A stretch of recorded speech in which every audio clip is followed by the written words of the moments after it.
சற்று முன் கிடைக்கப்பெற்ற மிக முக்கியமான செய்தி ஒன்று வெளியாகி உள்ளது. திராவிட முன்னேற்றக் கழகத்தை வீழ்த்துவதற்கு தமிழ்நாட்டில் மெகா கூட்டணி அமைப்பதற்கான ஏற்பாடுகளை அதிமுக செய்துள்ளது.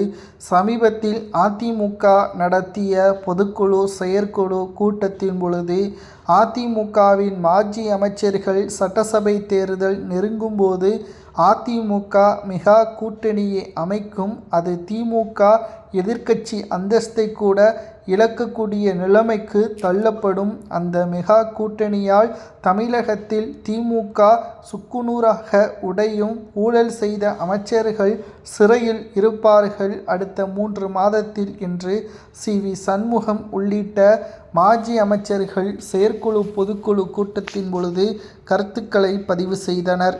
தற்பொழுது அதிமுகவுடன் கூட்டணியில் இருப்பதோ பாஜக மட்டும்தான். மெகா கூட்டணி அமைக்க வேண்டும் என்றால் மினிமம் 7 கட்சிகளாவது கூட்டணியே வைக்க வேண்டும்.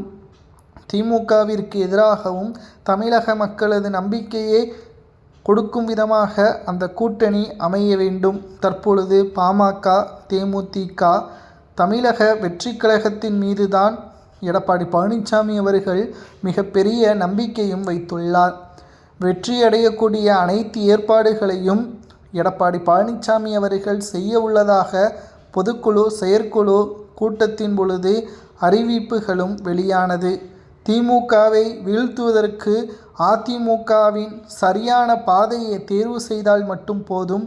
திமுகவின் மீது மக்கள் கடுமையான கோபத்தில் இருப்பதால் நிச்சயம் தமிழ்நாட்டில் மெகா கூட்டணி என்பது சாத்தியம்தான். ஏனென்றால் பெரும்பான்மையை நிரூபிக்க வேண்டும் என்றால் தமிழகத்தில் திமுக டெபாசிட்டை இழக்கக்கூடிய தொகுதிகளது எண்ணிக்கை அதிகமாகி கொண்டுதான் இருக்கிறது. மக்களவை தேர்தலில் புதுச்சேரியுடன் சேர்த்து 40 தொகுதிகளில் திமுக மற்றும் கூட்டணி கட்சிகள் வெற்றி அடைந்திருக்கலாம்.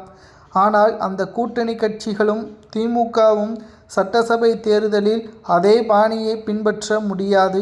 தமிழக மக்கள் திமுகவின் மீது கடுமையான கோபத்தில் இருப்பதையும் நம்மால் புரிந்து கொள்ள முடிகிறது. சொன்ன வாக்குறுதிகள் 354 இதுவரை எந்தவொரு முழுமையான வாக்குறுதிகளையும் மக்களிடம் கொண்டு செல்லவில்லை, முழுமையாக நிறைவேற்றப்படவில்லை. தமிழக வெற்றிக் கழகம் அதிமுகவின் தலைமையை ஏற்கும். விஜய் துணை முதல்வராகவும் 4 அமைச்சர்கள் பதவி வரை தவேகாவிற்கு அதிமுக கொடுக்கும். திமுகவிற்கு எதிராக அதிமுக, தவேகா, பாமக, தேமுதிக, பாஜக மெகா கூட்டணியை அமைக்கும் என்ற தகவலும் சமூக வலைதளங்களில் வைரலாக பரவப்பட்டு வருகிறது. இந்த கூட்டணி வெற்றியடையுமா என்பதை மக்களாகிய உங்களது கருத்துக்களை கமெண்டில் கூறுங்கள்.